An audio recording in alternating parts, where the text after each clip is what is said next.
बहुत समय पहले की बात है। एक राज्य में मोहन नाम का एक धनी कुंभकार रहता था। उसकी हवेली इतनी विशाल थी कि उसमें सैकड़ों नौकर चाकर काम करते थे, पर उसका मन हमेशा खाली रहता था। उसके पास धन दौलत की कोई कमी नहीं थी, पर उसके दिल में एक टीस थी। उसे कोई वारिस, कोई बेटा नहीं था। उसकी पत्नी सुशीला ने एक के बाद एक कई बेटियों को जन्म दिया था, जिससे मोहन बहुत निराश हो चुका था। उस समय समाज में बेटों को ही कुल का दीपक माना जाता था। यह क्या हो रहा है सुशीला? एक के बाद एक बेटियां। क्या मेरा वंश यहीं खत्म हो जाएगा? मेरे धन दौलत का क्या होगा? स्वामी, यह सब तो ईश्वर की मर्जी है। इसमें मेरा क्या दोष? दोष तुम्हारा ही है। तुम इस बार भी मेरी आशाएं तोड़ रही हो। सुन लो, अगर इस बार भी तुमने बेटी को जन्म दिया तो मैं तुम्हें पुरानी चीजें बेचने वाले व्यापारी को बेच दूंगा। मेरा फैसला अटल है। स्वामी, बेटियां भी तो कुल का नाम रोशन करती हैं। नहीं, इस समाज में बेटियों को वह सम्मान नहीं मिलता।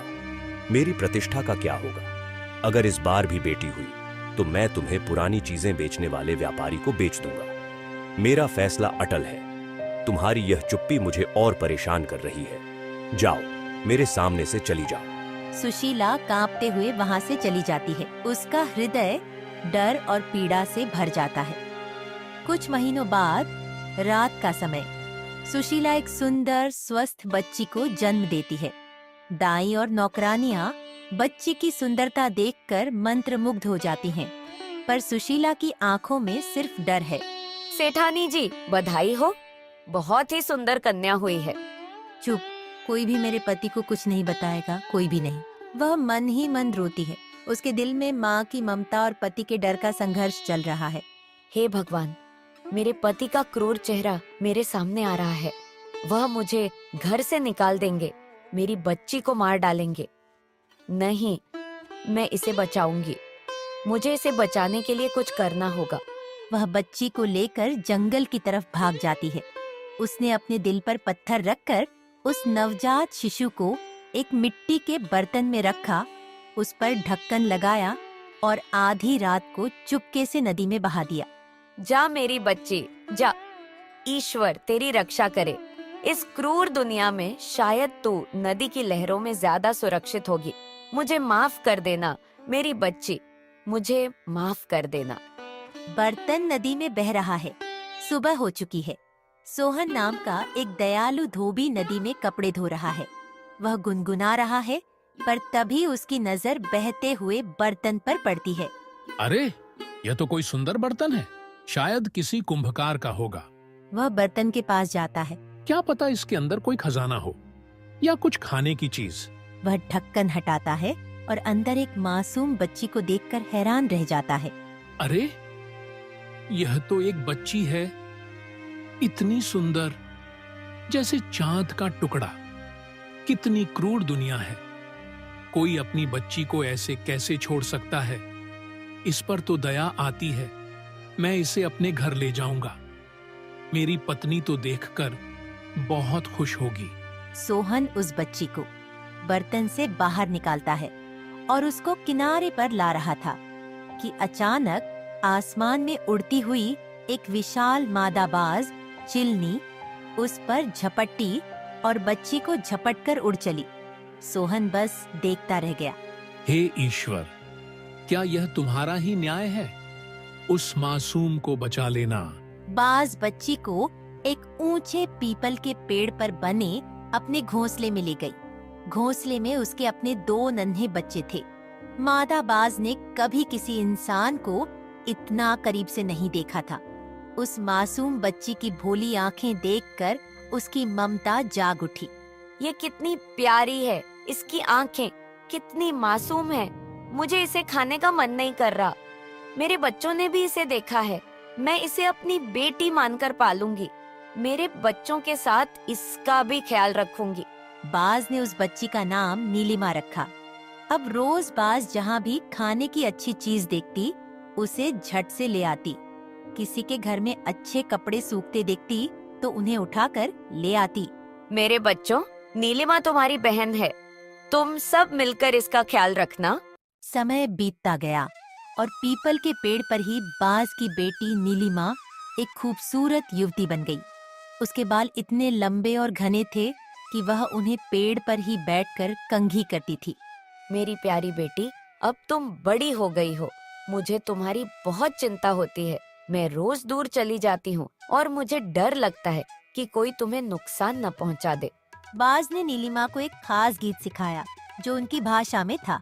जब भी तुम्हें कोई खतरा महसूस हो या तुम डर जाओ तो यह गीत गाना, आहा तार पात लारे की सरे, चिलनी आई मोर आते पर। यह गीत सुनते ही मैं तुरंत तुम्हारे पास आ जाऊंगी। एक दिन विक्रम नाम का एक धनी व्यापारी उसी रास्ते से जा रहा था। वह पीपल की छांव में आराम करने बैठ गया। अचानक एक लंबा काला बाल उसके हाथ में आ गिरा। उसने ऊपर देखा तो नीलिमा को पेड़ पर बैठा पाया। ये कौन है? क्या यह कोई देवी है? क्या मैं सपना देख रहा हूँ? वह नीलिमा को देखकर मंत्रमुग्ध हो जाता है। तुम कौन हो? क्या कोई अप्सरा हो? तुम इस पेड़ पर क्यों बैठी हो? नीलिमा डर जाती है। उसने कभी किसी इंसान को नहीं देखा था। आहा तार पात लारे की सरे, चिलनी आई मोर आते परे। बाज नीलिमा की आवाज सुनकर तुरंत वहां पहुंची। उसने नीचे खड़े सुंदर और जवान व्यापारी को देखा। चिलनी मन ही मन कहती है, यह तो बहुत अच्छा इंसान लगता है। अगर मेरी बेटी की शादी इससे हो जाए तो मेरी चिंताएं दूर हो जाएंगी। महाशय, मैं इस लड़की की माँ हूँ। मैंने ही इसका पालन पोषण किया है। क्या आप मेरी बेटी से शादी करेंगे? मैं एक धनी व्यापारी हूँ, पर मेरी पहले से ही 7 पत्नियां हैं। अगर तुम्हें कोई आपत्ति नहीं है तो मैं तुम्हारी बेटी से शादी करूंगा। मैं वादा करता हूँ कि मैं उसे बहुत प्यार और सुख दूंगा। बाज ने कुछ देर सोचा, फिर नीलिमा को समझा बुझाकर नीचे ले आई। बेटी, जब भी तुम्हें मेरी जरूरत हो बस वही गीत गाना। मैं उसी पल तुम्हारे पास आ जाऊंगी। चिल्लनी ने एक मंदिर में दोनों की शादी कर विदा कर दी। नीलिमा रोती हुई अपनी माँ से बिछड़ी और व्यापारी के साथ उसके घर चली गई। विक्रम ने नीलिमा को बहुत प्यार से रखा। उसकी पहली 7 पत्नियां नीलिमा की सुंदरता और अपने पति के प्यार को देखकर ईर्ष्या से जलने लगीं। पहली पत्नी बोली, वह हमारे पति की कितनी लाडली बन गई है। लगता है हमें कुछ करना होगा। दूसरी पत्नी बोली, हाँ, उसे काम करने को कहो, देखते हैं उसे क्या आता है। एक दिन 7 पत्नियों ने नीलिमा को सबके लिए भात चावल बनाने को कहा। पहली पत्नी नीलिमा से ताना मारते हुए बोली, सुनो महारानी, आज से सबके लिए खाना तुम बनाओगी। दूसरी पत्नी बोली, हाँ, और ध्यान रखना एक भी चावल कच्चा न रह जाए। नीलिमा रोते हुए घर के पीछे के पौधों के बीच छिपकर अपनी बाज माँ को बुलाने लगी। आहा तार पात लारे की सरे, चिलनी आई मोर आते परे। बाज माँ तुरंत वहाँ आ गई। मेरी प्यारी बेटी, क्या हुआ? क्यों रो रही हो? माँ, मुझे तो खाना बनाना ही नहीं आता। घबराओ मत बेटी, मैं तुम्हें बताती हूँ। एक बड़े बर्तन में पानी डालकर उसमें केवल एक चावल का दाना डालो। दूसरे बर्तन में पानी डालकर एक साग का पत्ता डालो। दोनों को ढककर तुम बाहर चली जाना। नीलिमा ने ठीक वैसा ही किया। कुछ देर बाद जब वह अंदर आई तो देखा दोनों बर्तनों में ढेर सारा भात और स्वादिष्ट सब्जी तैयार थी। उसने 7 सौतों को खाना परोसा। छठी पत्नी फुसफुसाते हुए बोली, क्या तुमने देखा?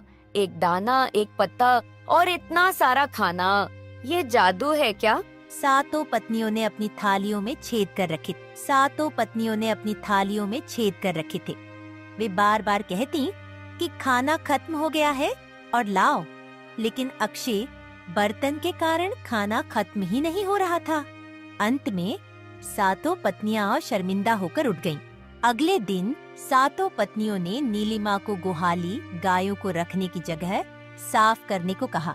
तीसरी पत्नी बोली, नीलिमा गुहाली में जाकर रोने लगी और अपनी माँ को बुलाया। बाज माँ ने आकर उसे एक जादुई झाड़ू की डंडी दी। नीलिमा ने ऐसा ही किया और देखते ही देखते गुहाली चमक उठी। विक्रम नीलिमा से कहता है, तुम कितनी होशियार हो मेरी नीलिमा। मुझे तुमसे और भी ज्यादा प्यार हो गया है। एक त्योहार का दिन आने वाला था। 7 पत्नियों ने मिलकर कपास से सूत निकालकर कपड़े बुनना शुरू किया, लेकिन नीलिमा को यह सब नहीं आता था। चौथी पत्नी ने नीलिमा से कहा, हम सब ने अपने पति के लिए कपड़े बुन लिए। तुम भी कुछ बना लेना। नीलिमा ने अपनी माँ को बुलाया।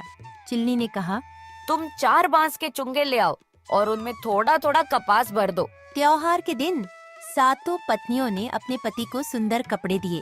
नीलिमा ने केवल 4 बांस के चुंगे उनके हाथों में थमा दिए। सातों पत्नियां हंसते हुए कहा, हाँ हाँ हाँ, देखो इसे कपड़े तक नहीं बनाने आते। इसने अपने पति को बांस के टुकड़े दिए हैं। विक्रम को गुस्सा आया। यह क्या मजाक है? तुम्हारे बुने हुए कपड़े कहाँ हैं? प्रियतम, इन्हें खोलकर तो देखिए। व्यापारी ने जैसे ही उन चुंगों का ढक्कन खोला, एक से बढ़कर एक सुंदर और महीन बुनाई वाले कपड़े निकल आए। वह नीलिमा पर और ज्यादा मोहित हो गया। धीरे धीरे सातों पत्नियों को पता चल गया कि बाज आकर नीलिमा की मदद करती है। उन्होंने चुपके से वह गीत सीख लिया। पहली पत्नी दूसरी से फुसफुसाते हुए कहा, मैंने गीत सीख लिया है, अब हम उस बाज को सबक सिखाएंगे। दूसरी पत्नी ने कहा, हाँ, उसी की वजह से हम शर्मिंदा हो रही हैं। एक दिन उन्होंने धोखे से बाज को बुलाया और डंडे से पीट पीट कर मार डाला। नीलिमा को इस बारे में कुछ भी पता नहीं चला। अब जब भी वह अपनी माँ को बुलाती, कोई आवाज नहीं आती थी। माँ, तुमने मुझे अकेला क्यों छोड़ दिया? क्या मैं तुम्हें अब कभी नहीं देख पाऊंगी? वह समझ गई कि उसकी सौतों ने उसकी माँ को मार डाला है। वह फूट फूट कर रोने लगी।